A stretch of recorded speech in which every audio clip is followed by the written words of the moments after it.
Hey there, welcome back to Short Takes 331. Today I want to tell you about generalizations and applications of Fourier series. This is going to be part 1. So remember we saw that you can write a function in terms of a Fourier series in this way. So this is what we call the exponential representation of the Fourier series. It's a sum from k equals minus infinity to infinity. There's a constant c sub k and then e to the I k pi x over L. So these are our main Fourier modes, if you want, and they're labeled by k. And here we're assuming that x is a variable that goes between minus L and L. We saw examples where L was pi, and so here the pi cancels and it gets simpler in that case. And we haven't seen yet, but we will in the future see what happens if you want to take this interval to be minus infinity to infinity, in which case you have what we call the Fourier transform. But for now, with what we've seen so far is the Fourier series. We haven't really discussed a lot of the issues regarding completeness. So to what extent can we represent any function, or what conditions do these functions need to satisfy to be representable in this way? And when that happens, what about convergence? How fast does the series converge?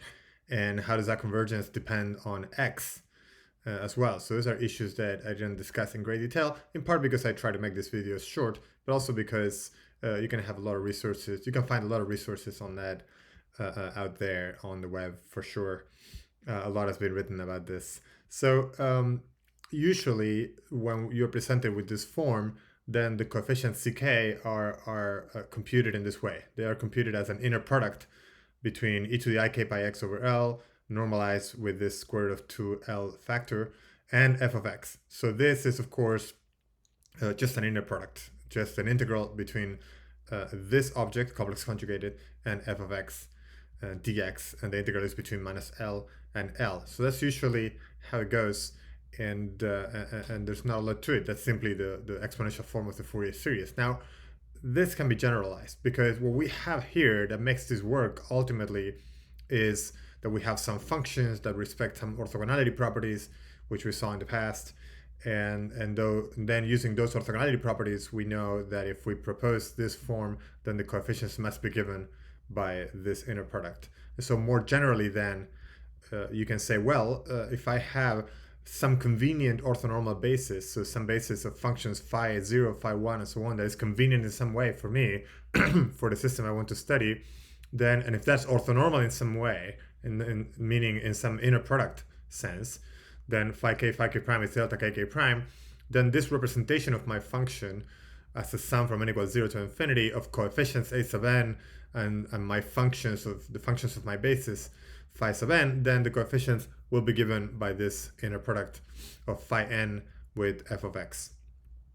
And that's it. That's basically the setup for all generalized Fourier series, or what we call a generalized Fourier series setup. And the convergence properties of this series will depend, of course, on which function you're trying to represent, what are the properties obeyed by these functions, what are the boundary conditions, and so on and so forth. And so that will depend on what you're looking at. But here are some examples to help you fix ideas. And these are examples that, in fact, you will see quite a bit when you're trying to solve, especially second-order partial differential equations, which happens a lot in electrodynamics and fluid dynamics and so on, and also in scattering problems. So suppose you have a function here of two variables, f of theta phi, where both are angles. So these are theta is a polar angle. So in this xyz three-dimensional space, then theta is a polar angle, goes from 0 to pi. It's this angle here that opens all the way to pi. And then phi is from 0 to 2 pi, is what we call the azimuthal angle. So it starts from x and it goes all the way around this on this xy plane. And so this type of function, phi of theta phi, that depends on your angles in 3 dimensions, is something you can, again, under certain conditions, represent as a sum from L equals 0 to infinity, sum over m between minus L and L. So these are just indices that I haven't told you what they mean yet, but these are L and M. Then those are the two indices I have. There will be then constants. These are my constants CLM, and then YLM of theta phi, which is what we call a spherical harmonic. So typically this is a nice basis to use when your function depends on two angular variables, theta and phi. And the spherical harmonics have this special property that they are eigenfunctions of the angular part of the Laplacian operator. So whenever you're dealing with second order PDEs and they're linear, then this tend to be convenient functions because they're eigenfunctions of the angular part of the Laplacian. And these YLMs obey orthogonality properties,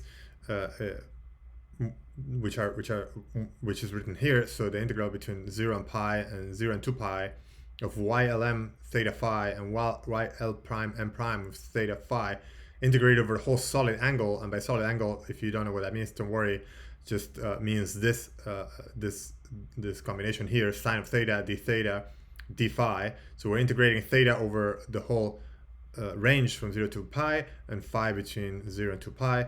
And so if you do that integral, then you obtain that it's 0 unless L is equal to L prime and M is equal to M prime. And so they're orthogonal in that sense. And I put an exclamation mark here because you should be careful that the YLMs are normalized in different ways by different people, or by different communities, I should say. And so be mindful that there may be a constant here that could be pi divided by 2L plus 1 or some weird stuff like that. So you have to pay attention and look up when people put some YLM there, some spherical harmonic, then okay, you should be mindful that there's a normalization there that you may have to pay attention to. And so once you have though your orthogonality property well established, then the coefficients CLM are given by a similar integral over the whole solid angle from 0 to pi, 0 to 2 pi in theta and phi. And then you insert your function here, f of theta phi, and then YLM theta phi. So I believe this should be complex conjugated here. Something else to pay attention to: when do I have to use the complex conjugation and when do I not have to do that? So here, for example, this is manifestly complex, then of course it's going to be affected. That's not necessarily always the case. Your functions may be real and you may not have to worry about that, but typically the spherical harmonics have an imaginary part, and so you would have to worry about that. So here's another example that is entirely real, actually, the Chebyshev polynomials. And so you can expand a function f of x, again, under certain conditions, and with x between -1 and 1, as a series over Chebyshev polynomials. So by that I mean the sum from n equals 0 to infinity. You have some constant a sub n to be determined, and then your Chebyshev polynomials Tn of x, defined in a certain way, which I'm not defining here. I'm just letting you know that this exists, basically. And in this case, the orthogonality relation obeyed by the Chebyshev polynomials is that the integral between -1 and 1 of Tn Tm with this weight function. And if you don't recall weight functions, remember that we saw that when we talked about the inner product. But in this case, it's 1 minus x squared to -1/2. Then that gives you pi over 2 delta nm. So that is this product is, or rather this inner product, or rather this integral is 0 unless n is equal to m, in which case you get pi over 2. So this is just a normalization here. There's a special case where if n is equal to m is equal to 0, then the result is not pi over 2, but it's actually pi. But for n and m greater than 0, you always get pi over 2. So with that in hand, then the a sub n's are given by this integral between -1 and 1 of the Chebyshev polynomial f of x, and once again your weight function. Why? Because just like this is an inner product of Tn with Tm with this particular weight function, this is also an inner product of T with f, and the inner product carries a weight function in this case, which is simply 1 minus x squared to the -1/2. Of course, as we saw when we talked about orthogonalization of polynomials and the Gram-Schmidt algorithm, so it depends on an inner product. An inner product can be defined in different ways with different weight functions, and that will give you different orthogonal polynomials depending on your interval in hand and whatever weight function you choose, which may be dictated by your problem or by your convenience. And so but once you define it, then you have to stick with that through your whole problem. And so that's something to keep in mind as well. So finally, I want to tell you about an application which involves diffusion in 1D. And even though we're in 1D, this is going to be a partial differential equation that we are going to solve. And this is it. This is our partial differential equation. It may look simple or complicated depending on your background. So this is the first time derivative of our function, f of xt, a diffusion constant d, and then a second derivative with respect to x. So first derivative with respect to time, second derivative with respect to space, if you want, a spatial coordinate, x. and the same function on both sides. And we need to solve for f of x comma t. So we need to solve for a function of two variables. And this may describe how heat diffuses in a piece of metal, if you want, that's held to boundary conditions that we may specify here to be whatever we want. So here I'm going to, just for the sake of this exercise, set the boundary conditions such that f of x at all times has to be 0 at 0 and 0 at L. So f of x, or rather f of 0 has to be 0 at all times, or rather f of 0t has to be 0 at all t's, and f of lt has to be 0 at all t's again. So that tells us our boundary conditions. Now this is a differential equation with space and time, so we're going to need initial conditions as well, and that's going to mean that we're going to take f of x comma 0, so the profile at 0 time, so the x dependence at 0 time as given. We're going to assume that this is given to us in some way, and I drew a line here because it's going to connect to the next page. Now, how do we use Fourier series or generalized Fourier series in any way here to solve this problem? Well, we've talked quite a bit in previous videos about this second derivative operator, and it's more annoying than this first derivative operator. And so let's see if we can simplify our problem by using our knowledge of the second derivative operator. And we saw some videos ago that these functions, square root of 2 over L, sine of n pi x over L, are actually eigenfunctions of this second derivative operator. They're eigenfunctions here with this index n equals 1, 2, 3, and so on. And the eigenvalues associated with these functions are n pi over L squared with this minus sign. So sometimes I define the second derivative operator and I add a minus sign at the end. So here the equation tells me that there's no minus sign, and so the minus sign ends up being attached to this lambda. So if you go back a few videos, you'll see that we discussed the second derivative operator, but with the minus sign in front. Usually that comes from quantum mechanics, but in this case, there's no minus sign here. The minus sign ends up being reflected here if these are the eigenfunctions that we have, which are the eigenfunctions that correspond to this operator with these boundary conditions that of vanishing here and vanishing here. And indeed, you see, if I put x equal to 0, then this function ends up being sine of 0. This vanishes here. And if I put x equal to L, then I get sine of n pi, which also vanishes. And so those are the correct boundary conditions.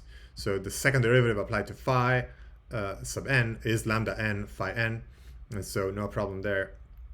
All is well. These are indeed eigenfunctions with this corresponding eigenvalues. So once we have that, then what we will do to propose to solve the problem is to propose a solution that takes the form f of x comma t given by a sum from n equal 1 to infinity of some constants c sub n, which will be time dependent, times phi n of x. So what we're doing here is we're trying to use our knowledge of the properties of this operator, mainly these functions, to separate the time dependence from the spatial dependence. Because if we do this, you'll see that it's much easier to solve the problem. We already solved the spatial part. Why? Well, you take this form and you submerge it in this equation. And what happens? Well, the time derivative will go right through the sum and will hit this Cn of t. And that's it. It's not going to do anything else because this doesn't depend on time. So that's going to give us some information about the time derivative of c. And on the other side of the equation, when we put this form, what's going to happen is that the spatial derivative is going to go right through the sum, right through, and it's going to hit this. But we know that the second derivative applied to phi is lambda n phi. And so all we're going to get on the right side of the equation is simply that d lambda n is going to be multiplying Cn of t. So here I've skipped a step. I've already separated the sum and the phi n of x part. All these phi n's are linearly independent, so I'm allowed to do that. And so in other words, by putting this form on both sides of my equation, I conclude that it must be that the time derivative of c sub n is given by d lambda n c sub n. So this is a much simpler equation now than the equation we started with, which had a time derivative and two spatial derivatives and a function of two variables. Now basically what we have is an ordinary differential equation of first order. So we've advanced a lot just by proposing this form. Now this is a differential equation in time. It needs an initial condition, and that's the initial condition that we get from here, from knowing this f of x comma 0. So if f of x is to have this form down here, then at time equal to 0, it will have this form. I'm simply evaluating at time equals 0. And so this Cn of 0 is what we assume that is known. We'll assume that is known because we're given this function f of x, and we assume that we know its decomposition in terms of the phi n of x. This is very simple. If this is our function f of x, then it will have some coefficients that can be calculated by an inner product, as we saw above. And so we assume that we know. We can assume safely that we know the Cn of 0. And we'll see that in more detail next time. But for now, we assume that we know this Cn of 0. And so the solution of this very simple ordinary differential equation is what you would expect. What function do you know that when you take one derivative, you get the same function times a constant? It's simply an exponential. In fact, this equation is, of course, linear as well, so it's very simple. So the function that solves this problem is an exponential of d lambda n t. So if you take a derivative of this function, you get the same function times d lambda n, obviously. That's very simple to see. And to obey the right boundary conditions at t equals 0, we have to put a Cn of 0 in front. So that's where the initial condition enters the game. And so Cn of t then is simply Cn of 0 e to the d lambda n t. And if we replace lambda n here, we get then the minus sign that I discussed before, d n pi over l squared times time. So that's it. That's basically solved the whole problem because, at least formally, because we have input our boundary conditions, rather our initial conditions, we have our time dependence of our coefficients, that goes in here, and then we have our spatial dependence, and so the full form of the solution then goes like this.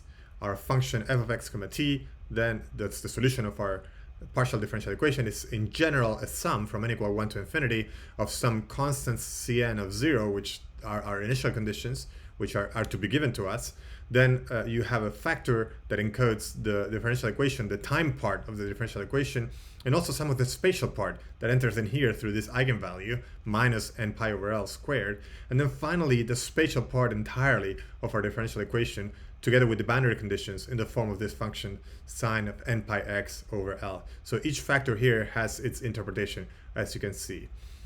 Next time, we're going to see a little bit more in detail how to connect all the dots in here, and we're going to see the result for different kinds of initial conditions, Cn of 0, and we're going to see how to calculate those if we're given a function.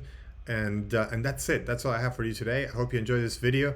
I hope it helped you understand this Fourier series and how they're generalized to solve important problems like diffusion problems in physics. If you do enjoy these videos, please like and subscribe. And as always, if you're looking for a tutor in physics or math in English or in Spanish, then maybe I can help you. You can contact me at shorttext331@gmail.com, or you can leave a comment in the comment section below and I'll get back to you. And I'll see you next time.